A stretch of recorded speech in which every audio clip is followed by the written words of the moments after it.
여러분 반갑습니다. 이곳에서 예배하시는 분들과 그리고 동일하게 영상으로 또 예배하는 모든 분들에게 하나님의 동일한 은혜와 또 위로하심 그리고 여호와의 메시지가 함께하기를 주 이름으로 축원합니다. 지난주에 새 학기가 시작되었습니다. 그리고 이제 이번 주부터 본격적으로 새로운 시작을 또 본격적인 강의가 시작이 됩니다. 특별히 이번에 새롭게 학부에 들어오신 신입생들 그리고 대학원에 진학하신 또 신입생들에게도 이번 주는 조금 남다를 거라고 생각이 듭니다. 어떤 분은 새롭게 시작하게 될 학교 생활이 기대가 되기도 하고 또 캠퍼스의 그런 낭만과 여러 가지 꿈에 젖어 시작할 때도 계실 그런 분도 계실 것이고 또 어떤 분은 아직 마음을 잡지 못하고 코로나라든가 여러 가지 또 뒤숭숭한 환경들 때문에 이렇게 어떻게 해야 할지 또 흘러가는 진행을 관조하고 계시는 분도 계실 것입니다. 저는 오늘 그런 우리 모두에게 시작할 때 가져야 하는 마음이라는 말씀을 가지고 함께 은혜를 나누려고 합니다. 오늘 말씀은 빌립보서의 서언인 1장 3절부터 11절의 한 부분입니다. 이 서언은 세 부분으로 구성되어 있는데 3절부터 6절까지가 바울이 좋은 일에 대한 교회에 대한 감사 기도이고 7절과 8절은 바울 개인이 갖고 있는 확신에 대한 이야기 그리고 9절부터 11절은 그런 교회를 위한 중보의 기도입니다. 4절에 보면 감사의 이유가 나오는데 그것은 빌립보 교회가 첫날부터 이제까지 복음을 위한 일에 참여하고 있기 때문입니다. 빌립보 교회는 바울이 2차 선교 여행 때에 소아시아에서 유럽으로 건너가서 비단 장사를 하던 루디아를 만나서 그녀의 집에서 처음으로 교회를 개척했습니다. 그때가 아마도 49년쯤일 것입니다. 빌립보 교회와 사도 바울의 관계는 다른 교회들에서는 볼 수 없는 매우 친밀한 관계였습니다. 바울이 데살로니가와 고린도 선교를 할 때에도 빌립보 교회는 뒤에서 선교비를 후원해 주었고 또 이 서신을 쓰고 있는 빌립보 교회가 바울이 감옥에 있는 동안에도 영치금을 주고 있습니다. 그만큼 빌립보 교회와 사도 바울의 관계는 매우 친밀한 관계였습니다. 4절을 보면 바울과 빌립보 교회가 얼마나 친밀했는지를 보여주는데 바울은 이렇게 말합니다. 간구할 때마다 너희 무리를 위하여 기쁨으로 항상 간구했다라고 말합니다. 신약 성서에서 기도라는 말을 쓸 때에는 두 개의 단어가 사용됩니다. 하나는 프로소이케라는 말이 있고요. 또 하나는 데시스라는 말입니다. 이 프로소이케라는 말과 데시스라는 말은 둘 다 기도라는 말이지만 바울 서신에서 데시스라는 말은 중보기도를 말할 때 사용되어지는 단어입니다. 바울은 여기서 프로소이케 대신에 데시스를 쓰고 있습니다. 이 데시스는 이 개역성경 번역에서는 너희 무리를 위하여 간구한다 이렇게 표현되어 있는데 이 서신에서 중보기도라는 말이 의미가 있기 때문에 개역성경에서 말하는 너희 무리를 위하여라는 말은 뒤에다 붙이면 안 되고 사실은 간구라는 말에 붙여서 해석을 해야 합니다. 그렇게 되면 내가 너희 무리를 위하여 중보기도할 때마다 라고 번역하는 것이 더 적절해 보입니다. 바울이 이처럼 빌립보 교인들을 위해서 기쁨으로 중보기도할 수 있었던 이유는 5절에 등장하고 있는데 첫날부터 from the first day 이제까지 until now 첫날부터 지금까지 복음을 위한 일에 함께 참여하고 있기 때문입니다. 말씀드린 것처럼 이 빌립보 교회는 49년에 바울에 의해서 개척되었고 현재 바울이 지금 감옥에 있는 것이 로마에 있다라고 한다거나 또는 에베소에 있다라고 한다면 55년 또 60년이라는 세월입니다. 즉 짧게는 5년, 길게는 10년 그들은 한결같이 바울의 복음 사역에 함께한 든든한 후원자였습니다. 그리고 6절에서 바울은 그가 교회를 향해 갖고 있는 확신에 관해서 말을 합니다. 그 확신은 빌립보 교회는 좋은 시작을 하였고 발전하였으며 이제 임박한 종말까지 그렇게 지속하리라라는 확신입니다. 근데 여기 이러한 모든 착한 일, 선한 일을 시작하시고 그 이루시는 분이 계신데 바로 하나님이시라는 사실입니다. 이 하나님, 너희 안에서 착한 일을 시작하신 분이 그리스도 예수의 날까지 이루신다는 것입니다. 여러분, 우리가 무엇을 시작할 때에 꼭 가져야 하는 마음이 있다면 그것은 첫째, 이 모든 것 알파와 오메가 되신 시작과 나중 되신 바로 하나님께서 그 끝에 가 서 계시다는 사실입니다. 너희 안에서 착한 일을 시작하신 분이 그리스도 예수의 날까지 이루신다라고 하는 확신입니다. 하나님은 시작도 하시고 그 선한 일을 완성에까지 이끄시는 분이십니다. 사도 바울은 그의 서신 여러 곳에서 하나님이 그의 일에 성실하며 이 일을 완성하신다라고 하는 확고한 소망을 언급합니다. 고린도전서 1장 8절에 보면 주께서 너희를 우리 주 예수 그리스도의 날에 책망할 것이 없는 자로 끝까지 견고하게 하시리라 라고 고백합니다. 또 데살로니가전서 5장 18절에도 너희를 부르시는 이는 미쁘시니 그가 또한 이루시리라.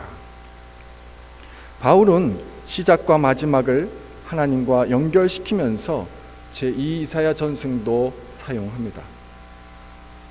이사야 48장 12절 13절에 보면 내가 부른 야곱과 이스라엘아 나를 들으라. 나는 그의 처음이요 또 마지막이라. 과연 내 손이 이 띠의 기초를 정하였다. 이처럼 시작과 끝은 매우 밀접하게 연결되어 있습니다. 하나님께서 시작하셨다면 그 부르심의 마지막과 목표에 그분은 서 계시기도 합니다. 바울은 그것을 확신했습니다. 여러분은 지금 인생의 긴 스타트 라인에 서 계십니다. 작게는 하루의 시작, 한 학기의 시작, 어떤 일의 시작, 각각의 시작점에 어쩌면 여러분들은 지금 서 있을 것입니다. 그러나 분명히 해야 할 것은 이 시작의 마지막에는 주님이 서 계시다는 사실입니다. 그리고 무엇보다도 주께서 이 선한 일을 이루신다라고 하는 확신을 가져야 합니다. 바울은 지금 감옥에서 이 서신을 쓰고 있습니다. 여러분, 옥중에서 이러한 확신을 가지고 있다라는 것은 쉽지 않습니다. 선한 일을 하고 있는데, 복음을 전하고 있는데 정작 그의 실존은 감옥입니다. 무언가를 시작할 때, 특히 복음의 일, 좋은 일, 선한 일을 시작할 때 우리는 모든 일이 잘 되리라라는 환상을 갖습니다. 물론 그럴 수도 있습니다. 아는 지인 등과 연결되고 많은 조력자들이 생길 수도 있습니다. 그러나 반대로 큰 어려움에 부딪혀서 일이 진척이 안 될 수도 있습니다. 그래서 실망하고 좌절할 수도 있습니다. 복음을 위해 일평생을 살아보려고, 주님을 위해 내 인생을 걸어보려고 신학을 공부하러 왔는데 등록금이 없다거나 부모님이나 지인들의 반대에 부딪히거나 생각했던 것과 다른 학문을 경험한다거나 많은 어려움들과 만나게 될 것입니다. 또 좋은 일, 선한 일을 하려고 준비했는데 반대에 부딪히거나 여러 가지 재정적인 또는 관계에 있어서 어려운 상황을 만날 수도 있습니다. 그러나 이때 명심하십시오. 너희 안에 착한 일을 시작하신 이가 그리스도 예수의 날까지 이루실 줄을 우리는 확신하노라. 하나님이 행하십니다. 우리 안에 선한 일을 시작하신 그분께서 스스로 마침이 되시고 그 선한 일을 이루어 주십니다. 그러나 우리가 해야 할 것이 한 가지 있는데, 우리 또한 시작할 때에 확신한 것을 끝까지 견고하게 잡고 있어야 한다는 사실입니다.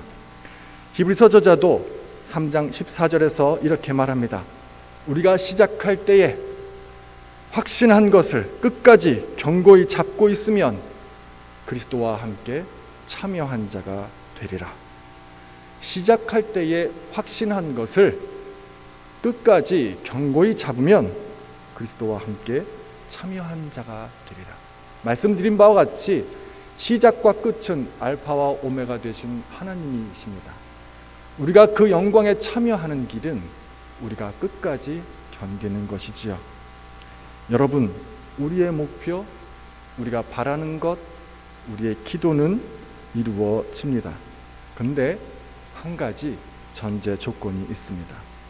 그것은 그 꿈을 꾸는 자, 간절한 소망을 갖고 있는 자, 그 모든 사람들은 포기하지 말아야 합니다. 목표한 것이 이루어질 때까지는 끝까지 해야 합니다. 시작할 때 가져야 할 마음, 그것을 끝까지 주님의 일이 주님께서 이루어 주신다라고 하는 것, 그것을 끝까지 붙잡는 것입니다. 또 우리가 가져야 할 세 번째 마음은 실패를 두려워하지 말아야 한다는 겁니다. 그리스도인들에게 실패는 성공으로 가는 과정입니다. 실패는 그것 자체가 종착역이 아닙니다. 실패는 저는 성공의 다른 이름이다라고 생각을 합니다. 실패가 왼발이라면 성공은 오른발이지요. 성공과 실패가 서로 엇갈리면서 한 발 한 발 우리의 목적지를 향해 가는 것입니다. 우리가 우리 앞에 놓여진 시간들 가운데 우리를 실망시킬 일들이 얼마나 많은지 모릅니다. 살아보면 사실 성공보다는 실패의 경험이 훨씬 더 많습니다. 제 개인적인 삶의 경험도 마찬가지입니다. 비록 우리가 가야 하는 새로운 시간들 속에서 우리가 세상으로부터 받게 될 수많은 고난이 예상되지만, 그럼에도 우리는 낙담하거나 두려워하지 말아야 할 것입니다. 왜냐하면 그러한 고난과 그러한 실패들은 바로 우리 주께서 이미 경험하신 것이고 또 주님이 우리에게 남기신 것이기 때문입니다. 인생은 실패도 성공도 없습니다. 즉 실패자도 성공자도 없는 것이지요. 그리고 우리가 시작할 때 가져야 할 마지막 마음은 인내의 마음입니다. 여러분, 우리의 목표, 우리가 시작할 때 모든 것을 이루는 사람은 참아내는 사람입니다.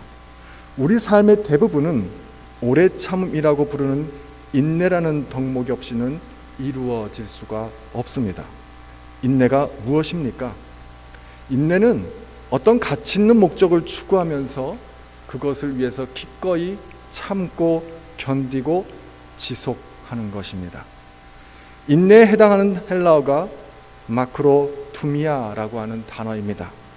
이 단어는 긴 또는 느린이라고 하는 마크로스라는 단어와 노여움, 분노라는 뜻을 갖고 있는 투미아마라는 단어가 합쳐진 말입니다. 이것을 문자적으로 보면 화내는데 느린 것, 분노하는 것에 느린 것, 이것이 바로 인내지요. 즉 인내란 화를 늦추는 능력입니다. 화를 내는데, 분노하는데 한 템포, 두 템포 늦추는 것, 그게 바로 인내이지요. 여러분, 우리는 이 세상을 살면서 무엇을 인내해야 할까요? 그 인내의 대상이 무엇일까요?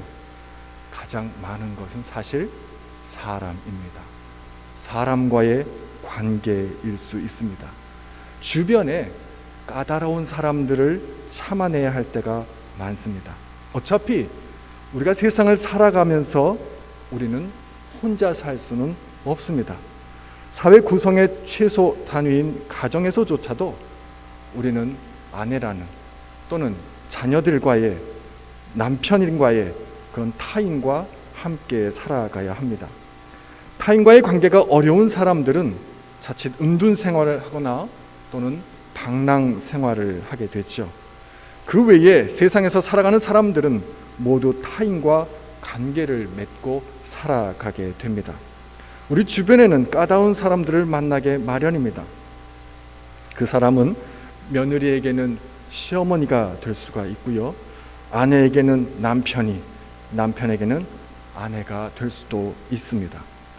반찬 투정하는 남편을 둔 아내는 평생 남편의 입맛에 맞추느라 피곤해 할 수 있습니다. 또 학생에게는 교수님이 그럴 수가 있겠지요. 또 교수에게는 학생이 그럴 수가 있습니다. 어떠한 모습에서든지 이런 까다로운 사람들과 우리는 함께 살아가야 합니다. 그런 의미에서 우리는 우리의 인내를 시험하는 사람들로부터 떠날 수가 없습니다. 사실 여러분이 가장 사랑하는 사람들이 여러분의 인내를 가장 많이 시험할 것입니다. 여러분의 사랑하는 사람, 여러분과 가장 가까이 있는 동료들이 그럴 것입니다. 그래서 여러분의 아내가, 또 여러분의 남편이, 그리고 자녀들이, 직장 동료들이 얼마나 여러분의 인내를 시험합니까? 그러나 한편으로는 이런 까다로운 사람들은 여러분들이 인내라는 덕목을 개발하는 데 도움을 주기 위해서 어쩌면 변장을 하고 찾아온 천사일 수도 있겠습니다. 중요한 것은 어떻게 시작하느냐가 아니라 어쩌면 어떻게 마치느냐일 것입니다. 사랑하는 우리 감신 공동체 여러분, 이제 시작입니다. 각자의 마음속에 꿈꾸고 있고 바라고 있고, 또 그것이 인생의 종착지, 또 그 과정 속에서 내가 얻고자 하는 바라는 소망과 계획이 또 목표가 될 수 있겠습니다. 그러나 명심하십시오.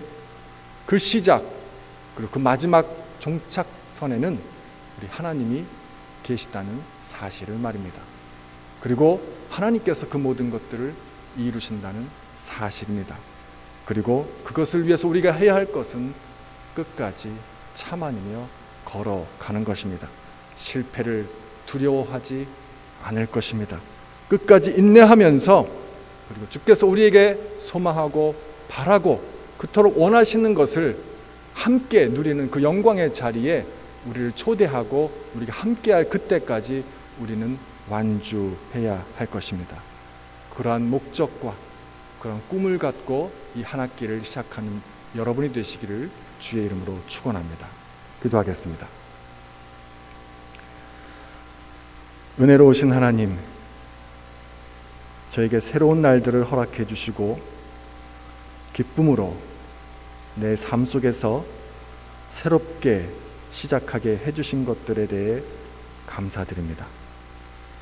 그 모든 시작 그리고 그 모든 과정 동안에 어떤 위기와 고난이 닥칠지 알지 못하오나 비옵기는 그 어떤 순간에도 믿음의 순결을 저버리거나 우리의 신앙을 포기하지 않는 용기와 담력을 허락하여 주옵소서.